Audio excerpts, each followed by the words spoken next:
urimanikira nukamuri byose ubuntu ninamutugira we kandi nk'uko Eliya yajyanywe n'ingoga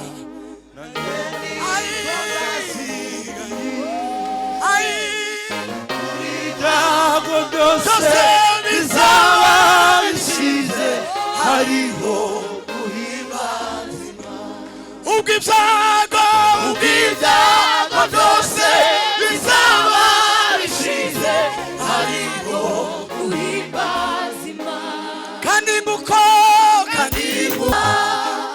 siyo mimi tena Kristo ndani yangu hayo yani arimbwiye umuntu twicaranye nde muzaza kugeza ku cyumweru hari kumva umugabo agasiba undi nyine ari igihe dukunda ibyo twakuriyemo tudakunda ukuri kw'ijambo ry'Imana ariko ijambo ry'Imana rirasobanutse. Mwami Yesu turaguhimbaza kubw'ijambo ryawe ryiza, ijambo ry'ukuri, ijambo ryatubatuye, ijambo ryatugize abo turibo. Turabizera ijambo ryawe, turabizera imbaraga z'amaraso, turabizera agakiza twahawe ku buntu na Kristo w'i Nazareti. Niko Yohana yanditse aravuga ngo umurimo w'Imana n'uyu nuko abantu bizera uwo yatumye ariwo Kristo Yesu. Abakwizeye nibo bazabona ubugingo buhoraho kandi barabufite. Abakwizeye bahindutse abana b'Imana. Niko ijambo ryawe rivuga. Bibiliya iravuga ngo turi abana b'Imana kandi niko turi. Niko ijambo ryawe ritubwira kubera ko twizera twahibaye abana b'Imana. Ubwo duhagaze aha tuje guhamya bya byiringiro dufite muri Kristo Yesu. Ntabari twe Mana ureka imbaraga z'Umwuka wera w'Imana bikorere muri twebwe abizera. Hagaragara imbaraga no gukomera kwawe. Abaraha bose bahabwa umugisha no kumva Mwuka w'ubwenge akorere muri twe kugira ngo tubashe kumenya neza. Ni kubwa Kristo dusenze twizeye. Amen. Siyo mimi tena Kristo ndani yangu hayo yani tosha. Yes. Siyo mimi tena Kristo ndani yangu hayo yani tosha. Siyo mimi tena Kristo ndani yangu hayo yani tosha. Siyo mimi tena Kristo ndani yangu hayo yani tosha. Siyo mimi tena Kristo ndani yangu hayo yani tosha. Siyo mimi tena Kristo ndani yangu hayo yani tosha. Siyo mimi tena Kristo ndani yangu hayo yani tosha. Siyo mimi tena Kristo ndani hayo yani tosha. Hallelujah. Siyo mimi tena Kristo ndani yangu hayo yani tuzaburi Imana ibiganza. Siyo mimi tena Kristo ndani yangu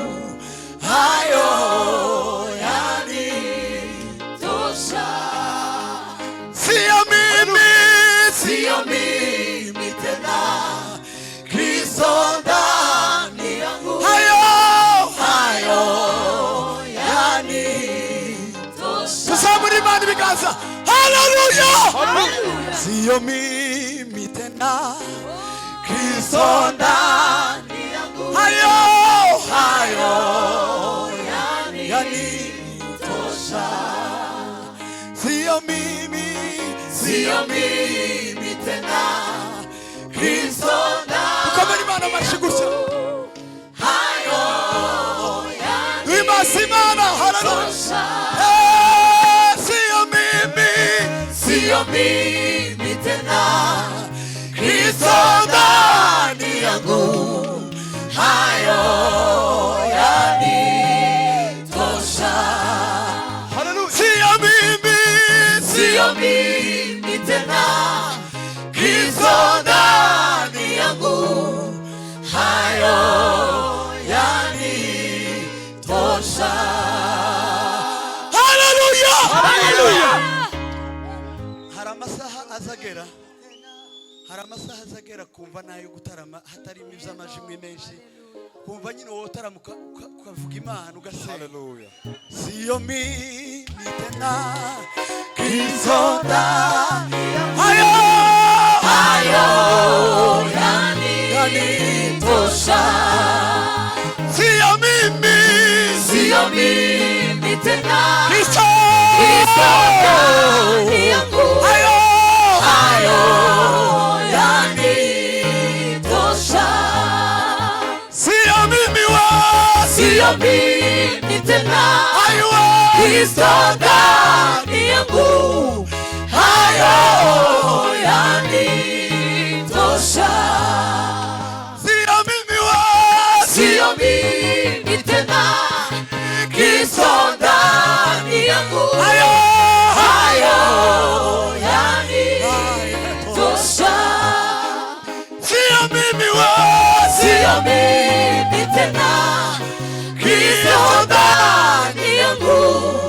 Hayo yanitosha.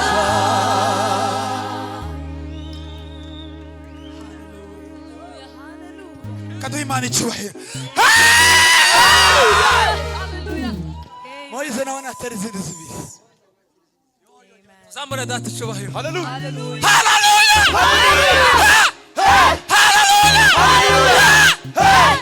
Reka uyu mubyeyi atera izindi zibiri.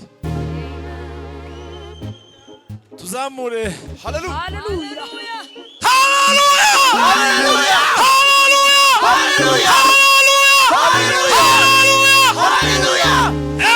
Amen. Sio mimi tena, Kristo ndani yangu. Hayo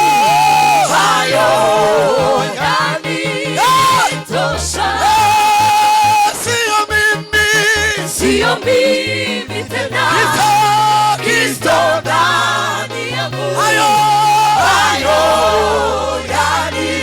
yanitosha. Sio mimi tena, Kristo ndani yangu. Hayo yanitosha. Sio mimi tena, Kristo ndani yangu.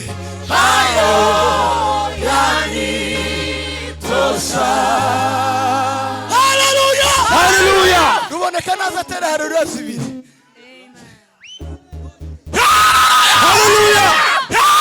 Haleluya. Sio mimi tena, Kristo ndani yangu. Hayo yanitosha. Sio mimi tena, Kristo ndani yangu. Hayo yanitosha. Hayo yanitosha we. Haleluya.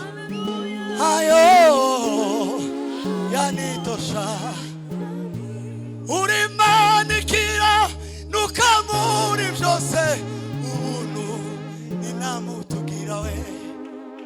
Kandi nk'uko Eliya yajyanywe n'ingoga.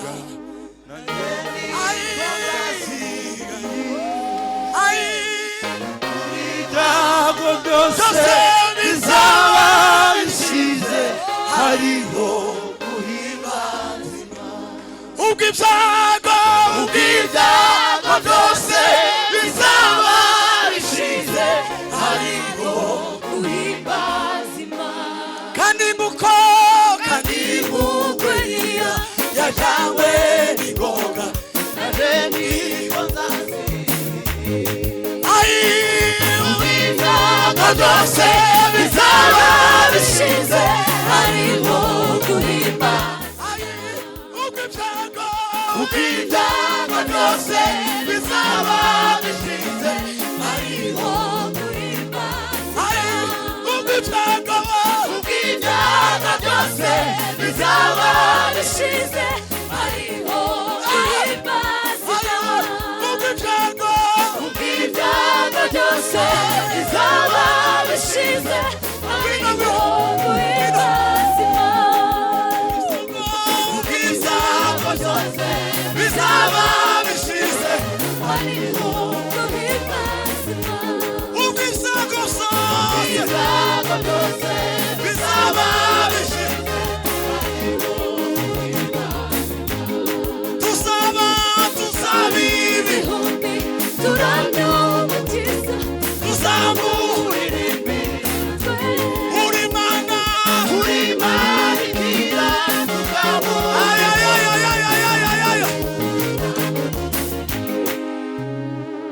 uri Mana igira tukamuri zose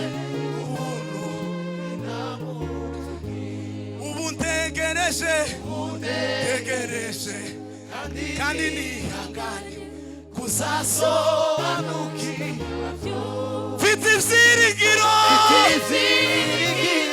bifite ubugingo mfite ibyiringiro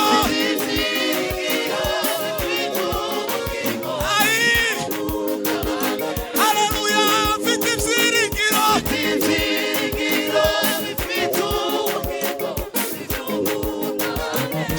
Imana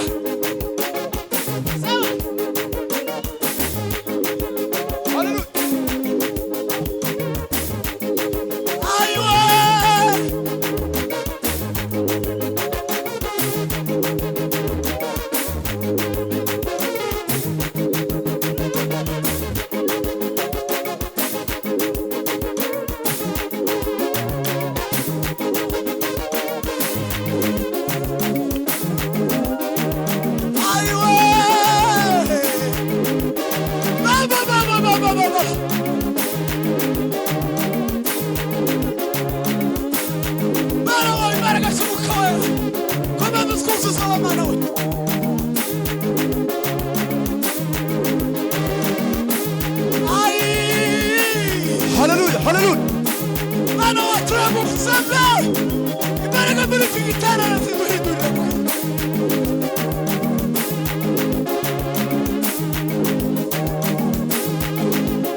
Ibazwe wa mana we.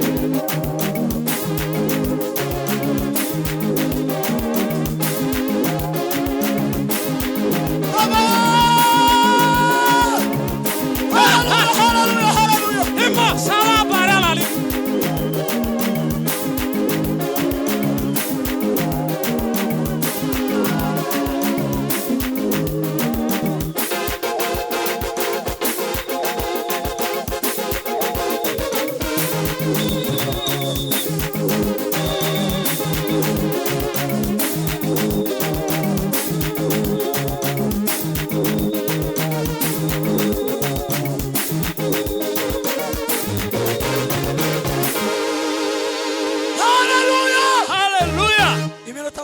Amen. Imana bamugisha mwicare Yesu abagirire neza. Wenyine washobora kwivanga umwuka w'Uwiteka ari kuri nge kubera iki?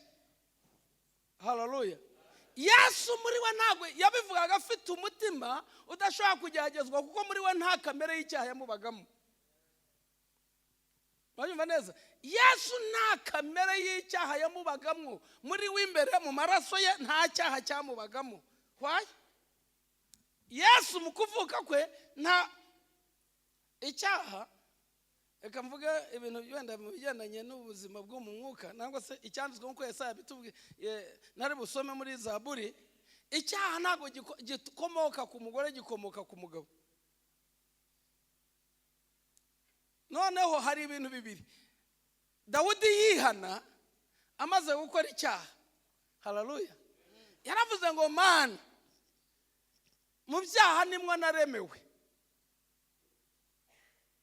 Dore naremanywe ibyaha kandi mu byaha nimwo bambyariye. Nukuvuga ngo aya magambo abiri, umuntu aremerwa mu mugabo akabyarwa n'umugore. Noneho rero system ire mu muntu ntabwo imuremera mu mugore. Umugore umuntu akuriramo, ariko umuntu aremerwa mu mugabo. None ubwandu bw'icyaha bukomoka mu mugabo. Niyo mpamvu Imana kugira ngo izane Yesu yamukwepesheje Yosefu. Imunyuza hirya ya Yosefu, iramukwepesha imunyuza hirya. Kuko iyo Yosefu aza kubigiramo uruhare, Yesu yajyaga kuba yanduye. Tuba kugendana. Yesu yajyaga kuba yanduye. None kuvuka rero Imana kugira ngo ikwepeshe Yesu Yosefu, kwari ukugira ngo aze ari byuwa, ashobora kuva ngo umwuka w'iteka ari kuri nge bitavuye ku bwibone. Muri we nta kamere y'icyaha. Yesu rero nuko yavutse, Imana yagiye ku cyaha ihita ikwepesha Yosefu imwigizayo.